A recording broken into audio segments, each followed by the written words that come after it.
Setiap kali hujan turun, gerobak itu muncul, membawa sayur dan rahasia yang tak boleh dibuka. Selamat datang di Jagat Demit, membuka gerbang dunia tak kasat mata. Bu Siti dikenal sebagai pedagang sayuran keliling di salah satu kampung tua di Purwokerto. Usianya sudah melewati setengah abad. Tubuhnya kecil namun gerobak kayu yang ia dorong selalu penuh sesak oleh berbagai sayuran segar. Warga menganggap Bu Siti orang yang gigih.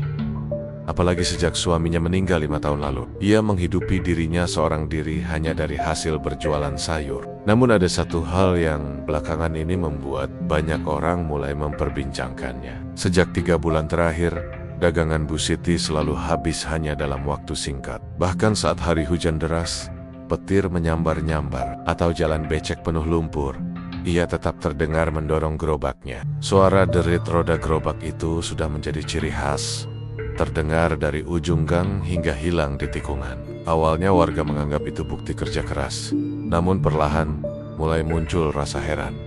Bagaimana mungkin dagangan habis begitu cepat? Apalagi seringkali orang melihat Bu Siti lewat pada waktu yang tidak lazim. Pernah suatu malam, sekitar jam 2 dini hari, Pak Darto yang baru pulang dari ronda malam melihat gerobak Bu Siti melintas di depan rumahnya. Terangnya lampu minyak di gerobak membuat sayuran di dalamnya tampak segar dan menggiurkan. Tapi yang membuat bulu kuduk Pak Darto berdiri adalah para pembelinya. Di bawah cahaya lampu, ia melihat beberapa sosok sedang mengerubungi gerobak. Wajah mereka pucat pasi, matanya kosong, gerak-geriknya kaku. Mereka membeli dengan tangan gemetar, lalu pergi tanpa mengucap sepatah kata pun. Pak Darto terpaku di balik tirai jendela, matanya mengikuti salah satu pembeli yang berjalan ke arah gang. Namun, begitu sosok itu melewati tikungan, ia menghilang begitu saja, seakan lenyap di telan udara malam. Keesokan paginya, Pak Darto menceritakan kejadian itu pada istrinya. Namun, sang istri malah menegurnya agar tidak banyak bicara. Sudah tuh, jangan ikut campur urusan orang, rezeki orang lain. Kita jangan iri, katanya. Pak Darto hanya diam, tapi hatinya masih gelisah. Semakin hari, semakin banyak warga yang memperhatikan keanehan. Misalnya, Bu Siti seringkali lewat di gang yang sama berkali-kali dalam satu malam.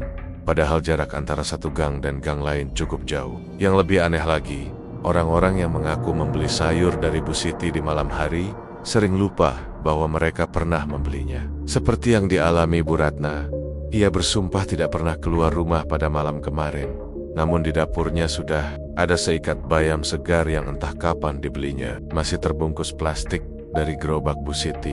Bayam itu wangi, segar, tapi saat direbus airnya berubah merah pekat seperti darah. Bayam itu langsung ia buang. Namun malamnya ia terbangun karena mendengar suara derit roda gerobak dari depan rumahnya. Sejak kejadian itu, sebagian warga mulai menghindari berbelanja sayur pada Bu Siti. Meski begitu, ia tetap tidak pernah sepi. Herannya pembeli-pembeli itu jarang terlihat siang hari. Mereka datang dan pergi entah dari mana. Pernah Siti, anak kecil berusia 10 tahun yang suka bermain di halaman, melihat sendiri seorang pembeli muncul dari balik pohon beringin tua di ujung jalan. Wajahnya pucat, pakaiannya seperti dari zaman dulu, dan matanya menatap kosong ke arah gerobak. Setelah membeli, ia berjalan ke arah yang sama, melewati pohon beringin itu, dan menghilang begitu saja. Siti yang penasaran mendekat ke pohon itu, tapi tidak menemukan siapa-siapa. Suatu malam, Pak Darto yang tidak tenang dengan semua gosip, memutuskan untuk mengintai Bu Siti. Ia duduk di pos ronda dekat persimpangan kampung. Hawa malam itu dingin, kabut tipis menutupi sebagian jalan. Sekitar pukul 1:30, terdengar suara derit roda gerobak dari kejauhan. Makin lama makin jelas. Dari arah tikungan, Bu Siti muncul dengan gerobaknya yang penuh sayur. Tapi ada yang berbeda. Lampu minyak di gerobaknya kali ini redup. Cahayanya berwarna kekuningan, seperti lilin yang hampir padam. Bu Siti tersenyum ke arah orang-orang yang berdiri di pinggir jalan. Tapi saat Pak Darto memicingkan mata, ia sadar orang-orang itu bukan warga kampung. Mereka pucat, kakinya tidak menyentuh tanah, dan sebagian wajahnya rusak, seperti daging membusuk. Satu demi satu mereka membeli sayur dari Bu Siti, membayar dengan sesuatu yang terlihat seperti koin kuno berkarat. Anehnya, Bu Siti menerimanya dengan wajah senang, lalu memasukkannya ke dalam kotak kayu kecil di bawah gerobak.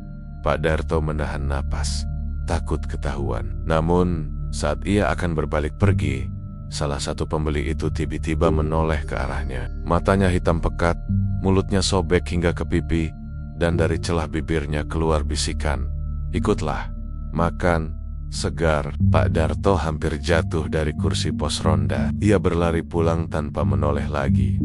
Keesokan harinya, ia kembali ke persimpangan itu, berharap semua hanya mimpi. Tapi ia menemukan sesuatu yang membuat perutnya mual di tanah. Tepat di tempat gerobak Bu Siti berhenti malam tadi, berserakan koin-koin kuno berlumur tanah dan darah kering. Tidak ada yang berani menyentuhnya. Sejak saat itu, warga makin yakin bahwa gerobak sayur Bu Siti bukan gerobak biasa, yang membuat semuanya semakin mencekam. Mulai banyak warga yang mengaku mendengar suara gerobak itu di luar jam wajar. Kadang terdengar tengah malam, kadang menjelang subuh, bahkan ada yang mengaku mendengarnya pada siang bolong saat semua orang tidur siang. Suaranya selalu sama, derit roda yang berat, pelan, tapi mendekat. Dan entah kenapa, setiap suara itu lewat, suhu udara di sekitar menjadi dingin menusuk tulang. Meski matahari sedang terik, beberapa anak muda mencoba menantang nyali dengan menunggu di tepi jalan pada jam-jam aneh itu. Namun, dari 5 orang yang mencoba, 2 diantaranya jatuh sakit selama berminggu-minggu. Tubuhnya lemas, dan matanya selalu memandang kosong. Mereka tidak mau menceritakan apa yang dilihat, hanya berulang kali menggumam, "Matanya kosong. Matanya." Kini, meskipun banyak warga takut, gerobak Bu Siti tetap berkeliling setiap hari, siang maupun malam. Dan yang paling aneh, tidak ada yang benar-benar tahu dari mana Bu Siti mendapatkan semua sayur segar itu. Yang jelas, setiap kali suara derit rodanya terdengar, orang-orang hanya menutup pintu rapat-rapat, mematikan lampu, dan berdoa agar gerobak itu tidak berhenti di depan rumah mereka. Sejak gerobak Bu Siti mulai ramai diperbincangkan, beberapa warga mencoba mencari tahu rahasianya. Namun mereka selalu pulang dengan tangan hampa. Tak ada yang berani terlalu dekat, apalagi masuk ke pekarangan rumahnya. Rumah Bu Siti berdiri di ujung kampung, berdinding papan tua, catnya mengelupas, dan dikelilingi semak tinggi. Di belakang rumah itu, ada sebuah sumur tua yang konon sudah tidak dipakai sejak puluhan tahun lalu. Bahkan, sebelum Bu Siti menikah, sumur itu ditutupi penutup kayu besar yang sudah lapuk. Dan kabarnya airnya pahit serta berbau besi. Tidak ada yang mau mengambil air dari sana, karena banyak cerita orang pernah mendengar suara tangisan dari dalamnya. Namun, suatu pagi, saat lewat di belakang rumah Bu Siti, Mak Jumi melihat sesuatu yang membuat bulu kuduknya meremang. Ia melihat Bu Siti berdiri di tepi sumur, mengangkat penutup kayu yang berat itu sendirian, seolah-olah tidak merasakan beban. Di pinggir sumur sudah ada beberapa ikat sayur yang segar. Sebagian masih meneteskan air. Mak Jumi yang penasaran mengintip dari celah pagar. Ia terbelalak saat melihat dengan jelas sebuah tangan kurus pucat keluar dari kegelapan sumur, menyerahkan seikat wortel kepada Bu Siti.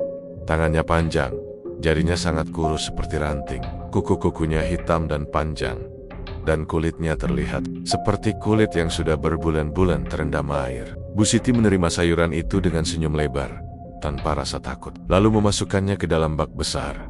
Mak Jumi mundur perlahan, napasnya tercekat. Namun sialnya, kakinya menginjak ranting kering yang patah. Bu Siti menoleh cepat, matanya menatap tepat ke arah Mak Jumi. Tatapan itu dingin, menusuk, seolah menembus sampai ke tulang. Mak Jumi pura-pura tidak melihat dan berjalan cepat pergi. Sepanjang hari, ia merasa seperti diikuti, mendengar derit roda gerobak yang pelan tapi mendekat. Padahal tidak ada siapa-siapa di jalan. Kabar tentang sumur itu akhirnya sampai ke telinga Pak Darto. Ia yang sudah pernah melihat kejanggalan pada pembeli-pembeli Bu Siti makin curiga. Malam itu, ia memutuskan menyelinap ke belakang rumah Bu Siti.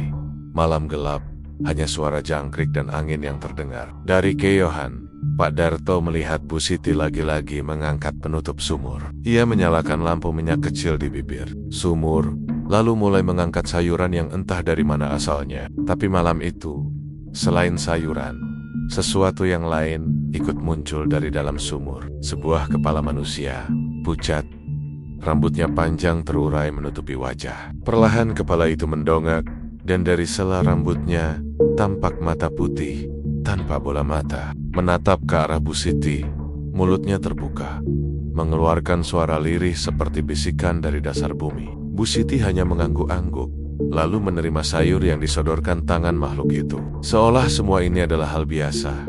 Pak Darto menelan ludah, tangannya gemetar memegang pagar. Namun tiba-tiba, kepala itu bergerak cepat, menoleh ke arahnya. Mata putihnya menatap lurus, lalu bibirnya mengucap sesuatu tanpa suara. Seketika Pak Darto merasa dadanya sesak, kakinya lemas. Ia berlari pulang tanpa menoleh, tapi sepanjang jalan ia merasa ada sesuatu yang berjalan di belakangnya. Langkahnya pelan, menyeret, namun tidak pernah berhenti. Keesokan paginya, seorang warga yang membeli sayur dari Bu Siti mengeluh sakit perut hebat. Saat istrinya memeriksa, ia menemukan di dalam plastik sayuran ada daun bayam yang di tengahnya terjebak sehelai rambut panjang dan basah. Rambut itu berbau amis dan anyir, seperti air sumur yang sudah membusuk. Beberapa hari kemudian, orang itu meninggal mendadak tanpa sebab jelas. Anehnya, di pemakamannya, Bu Siti hadir sambil tersenyum, membawa seikat sayur segar yang ia letakkan di atas pusara. Sejak itu, warga yang tinggal dekat rumah Bu Siti mulai sering mendengar suara dari arah sumur tua itu di malam hari. Kadang suara tawa perempuan, kadang suara sayap-sayap orang memanggil nama mereka. Pernah, seorang bocah yang nekat bermain di dekat sumur hilang tanpa jejak. Satu-satunya petunjuk hanyalah sandal kecilnya yang ditemukan di bibir sumur, basah dan berbau anyir. Tak ada yang berani mencari ke dalam sumur itu, dan Bu Siti setiap pagi tetap mendorong gerobaknya dengan sayuran segar yang entah dari mana asalnya, sambil menyapa warga seperti tidak pernah terjadi apa-apa. Seiring waktu, keanehan dagangan Bu Siti semakin sering diperbincangkan. Kali ini cerita bermula dari Bu Ratna, seorang ibu rumah tangga yang sudah lama menjadi pelanggan setia Bu Siti. Suatu hari, ia membeli beberapa kentang bersama sayur lain untuk persediaan masakan. Namun, karena kesibukan, kentang itu tersimpan di lemari dapur begitu saja. Sebulan berlalu, Bu Ratna baru teringat bahwa ia masih punya kentang-kentang itu. Ia sempat ingin membuangnya karena yakin sudah busuk. Tapi ketika dibuka, ia terkejut. Kulit kentangnya masih mulus, warnanya syarah, seperti baru dibeli. Tidak ada bau busuk, tidak ada tanda-tanda layu. Heran sekaligus senang, Bu Ratna memutuskan untuk menyimpannya lagi. Ia ingin membuktikan sampai kapan kentang itu bertahan. 2 bulan kemudian, hasilnya tetap sama. Kentang itu tidak berubah sama sekali, seolah waktu berhenti untuknya. Namun, pada suatu sore, rasa penasaran mengalahkan rasa syukurnya. Ia mengambil pisau dan membelah satu kentang menjadi 2. Begitu belahan pertama terpisah, Bu Ratna menjerit dan menjatuhkan pisau. Di dalam kentang itu, bukan daging kuning segar seperti biasanya, melainkan gumpalan rambut hitam yang panjangnya terpelintir-pelintir, bercampur dengan potongan kuku manusia yang sudah menghitam. Dari dalam kentang itu menguar bau amis yang sangat tajam, membuat perutnya mual. Bu Ratna membuang potongan kentang itu ke tempat sampah, lalu segera mencuci tangannya berkali-kali. Namun, malamnya, ia terbangun oleh suara gemerisik dari dapur. Pikirnya, mungkin tikus. Ia turun dengan hati-hati, tapi saat melangkah masuk ke dapur, ia membeku. Di meja dapurnya, kentang-kentang yang kemarin disimpannya, kini sudah terbelah semua. Dari masing-masing belahan, keluar rambut-rambut hitam yang bergerak pelan, menjalar di atas meja seperti cacing. Potongan kuku yang basah berkilat ikut berjatuhan ke lantai, menghasilkan bunyi tik-tik yang membuat bulu kuduknya berdiri. Dalam keadaan setengah panik, Bu Ratna mundur. Namun tiba-tiba ia mendengar bisikan lirih dari arah kentang-kentang itu. Bisikan itu berulang-ulang memanggil namanya. Ratna, Ratna, suaranya serak, seolah berasal dari dasar sumur yang dalam. Tubuhnya kaku, dan sebelum ia sempat lari, salah satu rambut panjang itu meluncur cepat, membelit pergelangan kakinya. Ia berteriak histeris sambil menendang-nendang, lalu berhasil melepaskan diri. Dengan sisa tenaga, ia keluar rumah, mengetuk pintu tetangga sambil menangis ketakutan. Keesokan harinya, beberapa tetangga membantu memeriksa dapurnya. Anehnya, semua kentang sudah lenyap. Tidak ada rambut, tidak ada kuku, Bahkan meja yang kemarin dipenuhi kotoran itu kini bersih seolah baru. Saat orang-orang mulai meragukan ceritanya, Bu Ratna bersumpah bahwa ia tidak berbohong. Namun sebagian warga mulai mengaitkan kejadian itu dengan Bu Siti. Apalagi sejak pagi itu, Bu Ratna mengaku melihat Bu Siti berdiri di seberang jalan rumahnya, memandanginya sambil tersenyum lebar. Senyuman itu terasa terlalu lama, terlalu lebar, dan di sela bibirnya terlihat ada helaian rambut hitam yang menempel. Tidak lama setelah kejadian itu, Bu Ratna jatuh sakit. Tubuhnya lemas, nafsu makannya hilang, dan setiap kali tidur, ia bermimpi berada di tepi sumur tua di belakang rumah Bu Siti. Dalam mimpinya, dari dasar sumur itu keluar tangan pucat yang menyodorkan seikat sayuran segar padanya. Anehnya, setiap ia mencoba menolak, tangan itu semakin memaksa, bahkan mencengkeram pergelangannya hingga terasa sakit sungguhan. Saat terbangun, bekas cengkeraman itu benar-benar ada di kulitnya. Beberapa hari kemudian, Bu Ratna meninggal mendadak di rumahnya. Saat proses pemakaman, banyak warga terkejut karena di antara bunga tabur di pusaranya ada kentang utuh yang diletakkan. Kulit kentang itu mulus, namun saat salah satu warga iseng membelahnya, di dalamnya terdapat seutas rambut hitam panjang yang masih basah, seolah baru diambil dari kepala seseorang. Tidak ada yang mengaku menaruh kentang itu di sana, tapi semua orang tahu siapa yang datang paling awal ke pemakaman pagi itu. Bu Siti dengan gerobak sayurnya yang hanya tersenyum tipis, lalu pergi sebelum prosesi selesai. Sejak kematian Bu Ratna, warga semakin enggan membeli kentang dari Bu Siti. Namun anehnya, pembelinya tetap banyak, meski sebagian besar wajah-wajah itu asing bagi warga kampung. Lebih menyeramkan lagi, setiap kali ada yang mencoba memotret gerobak Bu Siti, hasil fotonya selalu kabur dan penuh dengan garis-garis hitam seperti rambut. Tidak ada yang tahu apa yang sebenarnya terkandung di dalam sayuran segar miliknya, tapi semua tahu bahwa setiap barang yang terlalu sempurna pasti menyimpan rahasia yang mengerikan. Warga kampung mulai menyadari pola aneh dari pembeli Bu Siti. Setiap pagi, siang, atau bahkan malam, orang-orang yang membeli dari gerobaknya selalu terlihat sama. Bukan hanya wajah, tapi juga pakaian kara bergulen, bahkan kantong belanja yang mereka bawa. Awalnya, orang mengira itu hanya kebetulan atau keluarga besar yang tinggal berdekatan. Namun, semakin lama diperhatikan, semakin jelas bahwa mereka tidak berubah sama sekali. Pakaian mereka selalu tampak kering dan bersih, padahal seringkali mereka berbelanja saat hujan deras. Wajah mereka pucat, matanya seperti tak pernah berkedip, dan gerak-geriknya kaku seolah sedang mengikuti perintah yang tidak terlihat. Suatu sore, Pak Wawan yang sedang duduk di teras rumahnya melihat gerobak Bu Siti berhenti di ujung jalan. Seorang perempuan muda dengan baju kebaya lusuh membeli beberapa ikat kangkung. Pak Wawan merasa wajah perempuan itu familiar. Rasa penasarannya membuat ia menunggu di teras hingga malam. Aneh, sekitar pukul 8, ia kembali melihat perempuan yang sama, dengan baju kebaya yang sama, membeli sayur yang sama dari Bu Siti, di tempat yang sama. Tidak mungkin seseorang kembali lagi di hari yang sama hanya untuk membeli barang yang sudah dibeli beberapa jam sebelumnya. Namun yang membuatnya merinding adalah ketika perempuan itu menoleh sebentar ke arahnya, wajahnya terlihat pucat pasi dengan kedua bola mata yang sepenuhnya putih, tanpa hitam sedikit pun. Kejadian serupa dialami oleh Pak Darto.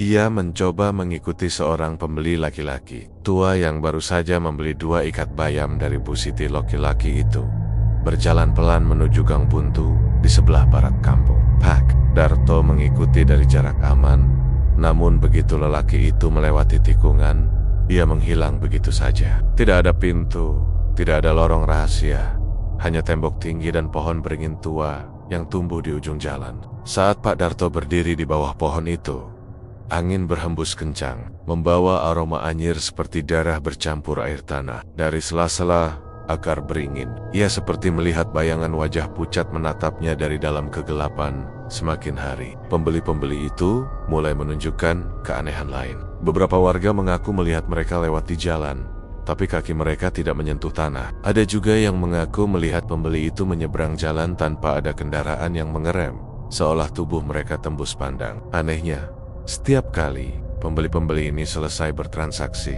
Bu Siti akan membuka kotak kayu kecil di bawah gerobaknya dan memasukkan sesuatu ke dalamnya. Tidak ada yang pernah melihat isinya, tapi kadang terdengar bunyi koin berjatuhan. Kadang bunyi sesuatu yang lebih basah, seperti daging mentah yang dilempar ke dalam wadah.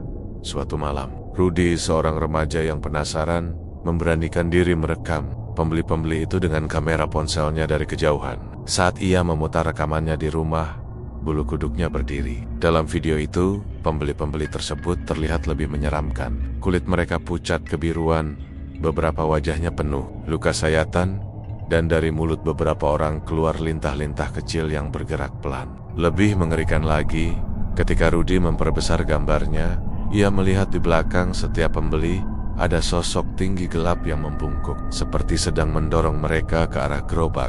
Keesokan paginya, Rudy tidak keluar rumah. Ibunya mengatakan anaknya sakit demam tinggi. Matanya melirik-lirik ke setiap sudut ruangan, seolah takut pada sesuatu. Ketika ditanya, Rudy hanya berbisik pelan, "Mereka lihat aku. Mereka tahu aku lihat mereka." 2 hari kemudian, Rudy menghilang. Ibunya mengatakan ia keluar sebentar membeli bawang dari Bu Siti, tapi tidak pernah kembali. Tidak ada yang melihatnya di jalan, tidak ada yang menemukannya di rumah teman. Namun, malam itu, beberapa warga bersumpah melihat Rudy berdiri di depan gerobak Bu Siti, mengenakan pakaian yang sama seperti terakhir kali ia terlihat. Wajahnya pucat, dan matanya kini sepenuhnya putih. Ia berdiri di antara para pembeli lain yang tak pernah berubah, memegang kantong belanja yang sama sekali tidak basah, meski hujan turun deras. Sejak saat itu, orang-orang yang memperhatikan lebih saksama sadar bahwa jumlah pembeli Bu Siti tidak pernah berkurang, tapi juga tidak pernah bertambah. Mereka selalu sama. Hanya sesekali ada wajah baru, yang ternyata adalah orang-orang yang menghilang di kampung ini tanpa jejak. Rudy menghilang dan kemudian terlihat berdiri di antara pembeli-pembeli yang selalu sama. Rasa takut warga kampung terhadap Bu Siti semakin menjadi-jadi. Tidak ada yang berani keluar rumah saat malam tiba, apalagi jika mendengar suara roda gerobaknya berderit pelan. Namun, belakangan ini, ada satu hal baru yang membuat bulu kuduk siapapun berdiri. Dari arah gerobak itu, kadang terdengar suara teriakan lirih. Bukan teriakan marah, tapi jeritan seperti orang kesakitan yang berusaha ditahan. Suara itu sering muncul saat dini hari, ketika jalanan sunyi dan semua lampu rumah padam. Awalnya, orang mengira itu hanya suara tikus atau kucing liar yang terjebak di bawah gerobak. Tapi suatu malam, Mak Jumi yang tinggal di dekat jalan utama terbangun karena mendengar suara itu begitu jelas. Ia mengintip dari jendela dan melihat Bu Siti mendorong gerobaknya perlahan, berhenti di depan rumah tertentu. Setiap berhenti, jeritan lirih itu terdengar lagi. Kali ini seperti berasal dari dalam tumpukan sayur di gerobak. Lebih lagi, tumpukan sayur itu terlihat bergerak-gerak, seperti ada sesuatu yang berusaha keluar dari bawahnya. Rasa penasaran bercampur takut membuat Mak Jumi tidak bisa tidur. Esok malamnya, ia memutuskan mengintai dari balik pagar. Saat gerobak itu lewat, ia memberanikan diri melangkah keluar dan berjalan pelan di belakangnya. Derit roda terdengar semakin berat, seperti beban di atasnya jauh lebih banyak dari yang terlihat. Saat Bu Siti berhenti di dekat pos ronda yang kosong, Mak Jumi mengendap-endap mendekat. Dengan hati-hati, ia mengangkat sedikit terpal penutup gerobak dari sisi belakang. Matanya langsung membelalak. Di bawah tumpukan kol dan sawi, ia melihat tubuh manusia yang membeku dengan mata terpejam. Bibirnya terbuka sedikit, dan dari mulutnya keluar erangan lirih. Tangannya terikat, tapi jari-jarinya bergerak lemah, seolah memohon bantuan. Mak Jumi tersentak mundur, napasnya tersengal.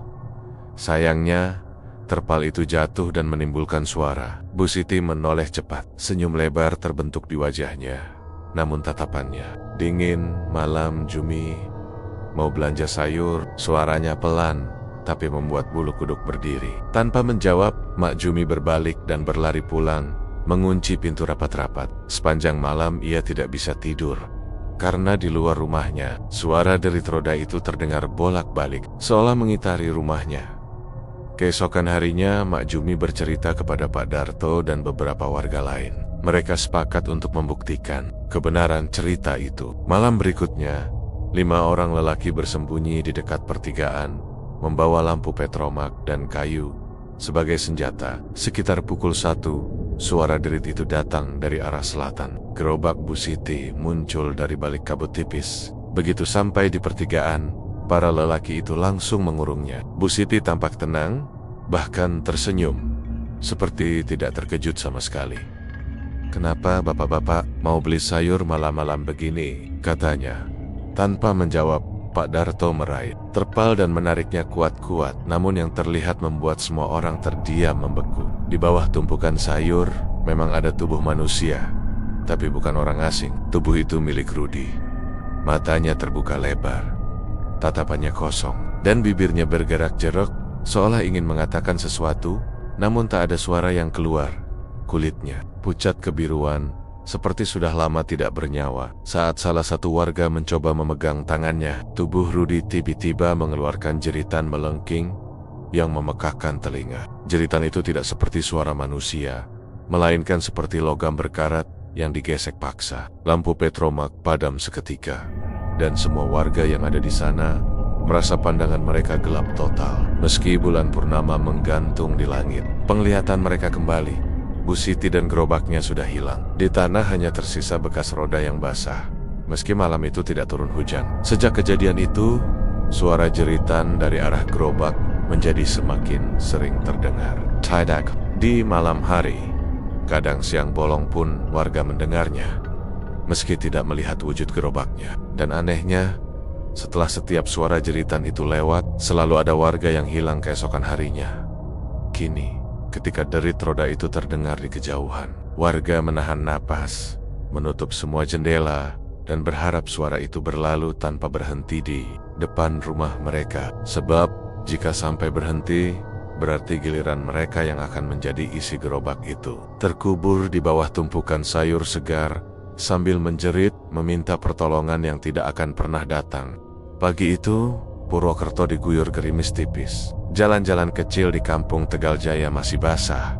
Udara dingin menusuk tulang. Bu Siti tetap mendorong gerobak sayurnya seperti biasa. Di atas gerobak, tumpukan sayuran segar tersusun rapi: kangkung, bayam, wortel, buncis, dan berbagai bahan dapur lain yang selalu terlihat seperti baru saja dipanen. Tapi di antara semua peralatan dagangnya, ada satu benda yang membuat beberapa orang diam-diam merasa tidak nyaman: pisau besar dengan gagang kayu tergeletak di papan potong di sudut gerobak. Pisaunya selalu tampak basah, seolah baru saja digunakan. Basahnya bukan hanya karena air, tapi juga ada semburat warna merah muda yang samar. Sulit dibedakan apakah itu bekas sayuran atau sesuatu yang lain. Meski Bu Siti selalu tersenyum ramah, tak ada satupun warga yang pernah melihatnya benar-benar mencuci pisau itu di tempat umum. "Bu, itu pisaunya kok selalu kayak gitu ya?" tanya Bu Narti suatu pagi sambil menunjuknya. Bu Siti hanya tersenyum, mengusap gagang pisau itu dengan ujung jarinya. "Kalau pisau kering, nanti sayur jadi layu, Bu," jawabnya singkat. Lalu tanpa menjelaskan lebih lanjut, ia kembali memotong bayam untuk dibungkuskan. Tapi keganjilan itu mulai terasa lebih menyeramkan sejak kejadian malam sebelumnya. Pak Darman, seorang tukang ojek yang sering nongkrong di dekat warung kopi, bercerita bahwa dia melihat Bu Siti mendorong gerobaknya lewat jalan gelap dekat kebun bambu pukul 2 dini hari. Gerobak itu tidak membawa sayuran, hanya pisau di papan potongnya yang berkilat terkena cahaya lampu jalan. Dan yang aneh, ada tetesan air atau entah apa yang jatuh dari ujung pisaunya ke tanah, meninggalkan bercak yang samar di aspal basah. Keesokan harinya, warga menemukan kucing kampung yang sering berkeliaran di sekitar situ tergeletak mati dengan bekas sayatan halus di lehernya. Tidak ada darah di sekitarnya, seolah semua darahnya hilang entah kemana. Desas-desus pun mulai menyebar. Ada yang mengatakan pisau Bu Siti tidak pernah tumpul karena sering diberi makan. Ada pula yang percaya bahwa basahnya pisau itu bukan sekadar air atau getah sayuran, melainkan darah segar yang menjadi bagian dari ritual pesugihan. Rasa penasaran mendorong Pak Mulyono, ketua RT, untuk mengamati gerobak Bu Siti lebih dekat saat ia berjualan di pasar kecil dekat balai desa. Ia memperhatikan dengan seksama saat Bu Siti memotong labu untuk pembeli. Gagang pisau itu sedikit bergetar di tangannya, seperti berdenyut mengikuti irama jantung. Ketika sinar matahari mengenai bilahnya, Pak Mulyono melihat pantulan aneh wajah-wajah pucat dengan mata kosong, seolah terjebak di dalam kilauan besi itu.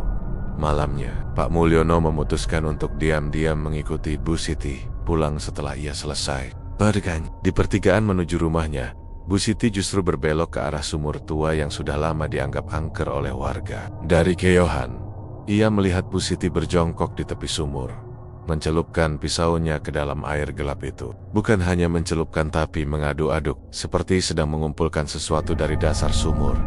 Tiba-tiba, terdengar suara lirih dari sumur, mirip bisikan orang yang kesakitan, diikuti suara cipratan air yang tak wajar. Pak Mulyono terpaku, tidak bisa bergerak. Saat Bu Siti menarik pisaunya keluar, basahnya bukan lagi samar. Cairan merah pekat menetes, mengeluarkan bau besi yang menusuk hidung meski jaraknya masih belasan meter.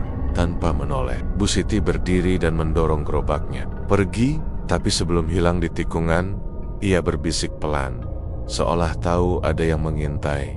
Pisau ini harus tetap haus. Kalau tidak, semua akan datang menagih. Pak Mulyono pulang dengan tubuh gemetar. Sejak malam itu, ia tidak pernah lagi berani membeli sayuran dari Bu Siti. Tetap basah setiap hari, seolah tak pernah kehabisan santapannya. Malam itu, langit Purwokerto tampak pekat, awan hitam bergelayut, menutup bulan. Jalan-jalan kecil di kampung nyaris sepi, hanya sesekali terdengar suara sepeda motor melintas. Bu Siti masih mendorong gerobak sayurnya, meski jarum jam sudah mendekati pukul 11 malam. Padahal, biasanya ia sudah pulang sejak pukul 9. Tetapi malam ini berbeda. Sejak sore, ia merasa seperti ada yang memanggil, entah dari mana arahnya, membuat kakinya terus melangkah tanpa lelah. Roda gerobak berdecit, denting botol kecap, dan suara sayur yang bergesekan menjadi satu-satunya bunyi yang memecah keheningan. Bu Siti menyusuri gang sempit di pinggiran desa Kalibagor, daerah yang jarang ia lewati. Udara terasa lebih dingin. Dari bayosannya, seolah seluruh hawa panas tersedot entah kemana. Ia berhenti di sebuah persimpangan kecil yang diapit pohon-pohon besar. Tiba-tiba, dari arah gelap di ujung gang, terdengar langkah kaki pelan, ritmenya lambat tapi berat, seperti menyeret sesuatu. Bu Siti menelan ludah, pandangannya terpaku pada bayangan yang perlahan mendekat. Dari kegelapan, muncul sosok pembeli. Tubuhnya tinggi kurus, mengenakan kain lusuh yang menjuntai sampai kaki. Rambutnya panjang menutupi sebagian wajah. Gerakannya kaku, seperti sendi-sendinya kering. Bu Siti, entah mengapa, tidak merasakan takut seperti orang normal. Justru ada rasa familiar, seolah ia memang sudah lama menunggu orang ini. "Malam, Bu, masih ada sayur?" Suaranya serak, seperti seseorang yang lama tidak berbicara. Bu Siti mengangguk pelan. "Ada, Mas. Mau beli apa?" Lelaki itu mendekat, dan Bu Siti baru menyadari tangannya pucat kebiruan. Jemari panjangnya dingin ketika meraih kentang dan beberapa ikat kangkung. Tapi yang paling membuat bulu kuduk berdiri adalah di bawah kain lusuh itu tidak terlihat kaki. Gerobak Bu Siti bergetar pelan saat lelaki itu meletakkan barang belanjaannya. "Berapa?" tanyanya. Bu Siti menyebut angka, dan lelaki itu merogoh kantong, mengeluarkan uang lembaran yang basah, bukan seperti basah air hujan, melainkan basah kental seperti cairan lengket. Bu Siti menerimanya tanpa protes, malah menyimpannya di kotak uangnya. Lelaki itu tersenyum tipis, lalu berkata dengan nada yang lebih pelan, "Sampai ketemu Jumat depan, di tempat yang sama." Setelah itu, ia berjalan menjauh ke arah kegelapan.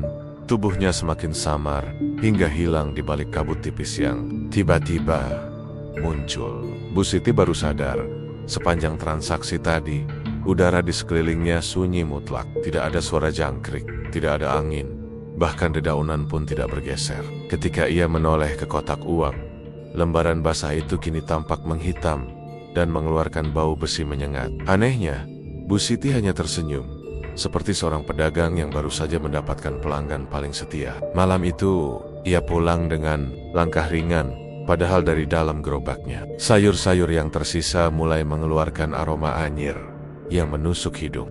Malam itu hujan deras mengguyur Purwokerto. Jalanan becek, lampu-lampu jalan berkelip redup diterpa air. Di sebuah gang sempit yang jarang dilalui orang, gerobak sayur Bu Siti berhenti. Tudung plastik yang menutupi dagangannya basah kuyup, Namun, Bu Siti tetap membuka lapak seperti biasa. Anehnya, meski cuaca begitu buruk, masih ada pembeli yang datang. Mereka berjalan pelan, wajah pucat, mata kosong, dan pakaian mereka selalu terlihat lembab, seolah baru keluar dari air. Mereka membeli sayur tanpa banyak bicara, lalu mengeluarkan uang dari saku atau genggaman tangan mereka. Uang itu selalu dalam keadaan basah, licin, bahkan kadang meneteskan air yang berbau amis.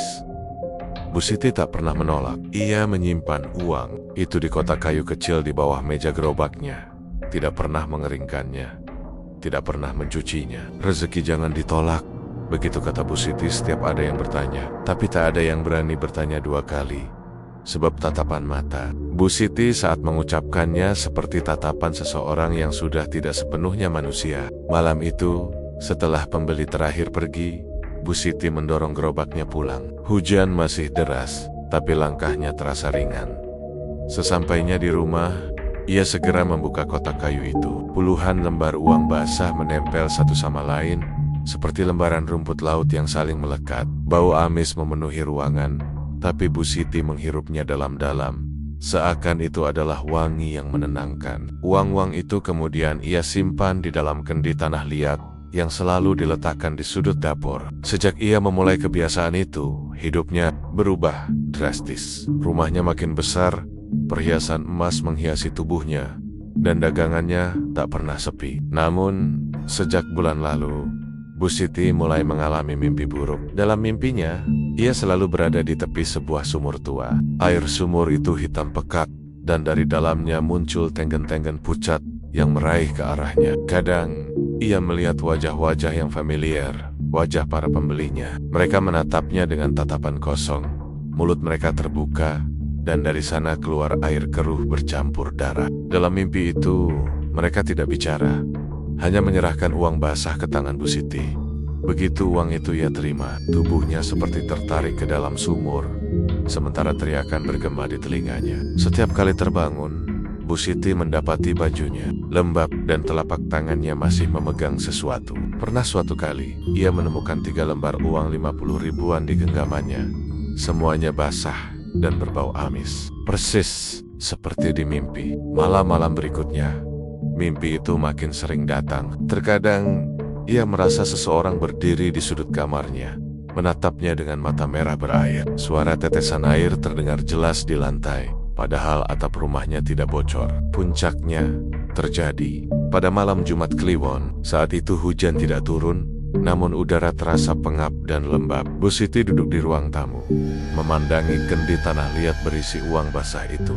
Tiba-tiba, kendi itu bergetar pelan, lalu terdengar suara gemericik dari dalamnya. Bu Siti mendekat, berjongkok, dan membuka tutup kendi. Seketika, aroma amis menyengat menyembur keluar, diikuti cipratan air dingin yang membasahi wajahnya. Di dalam kendi, uang-uang itu bergerak seperti ikan hidup, saling bertabrakan, lalu perlahan tersusun, membentuk wajah seorang perempuan tua dengan mata kosong. "Kau, hutangmu belum lunas," suara itu bergema, tapi bibir wajah di dalam kendi tidak bergerak. Bu Siti terjatuh ke belakang, matanya membelalak. Ketika ia berkedip, air dari kendi mulai meluap, mengalir ke lantai, dan membentuk jejak-jejak basah yang menuju pintu depan.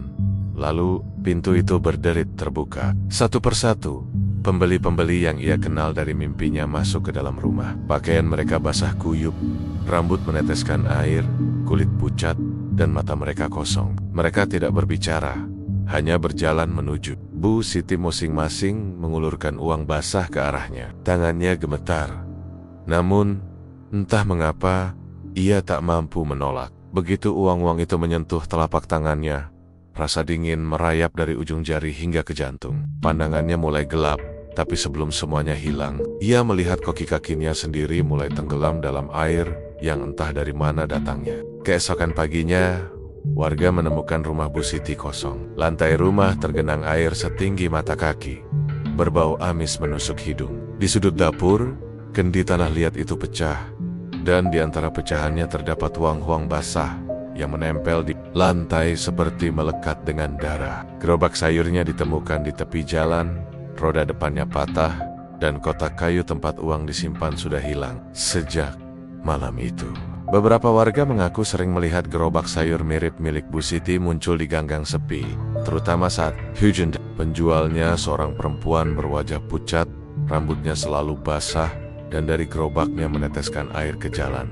Mereka yang membeli sayur darinya akan menerima kembalian berupa uang basah yang berbau amis. Dan menurut kabar, siapapun yang menerima uang itu akan mulai bermimpi tentang sumur tua dan tenggen-tenggen yang menggapai dari dalamnya. Purwokerto diguyur hujan deras sejak siang hari. Langit kelabu pekat, petir sesekali menyambar, dan aroma tanah basah memenuhi udara. Jalan-jalan mulai sepi, hanya suara gemericik air yang mengalir di selokan bercampur raungan angin malam. Di tengah cuaca seperti ini, biasanya pedagang keliling memilih untuk tak keluar. Namun, malam itu, ada sesuatu yang aneh. Suara gemerincing roda gerobak sayur terdengar jelas di antara deru hujan.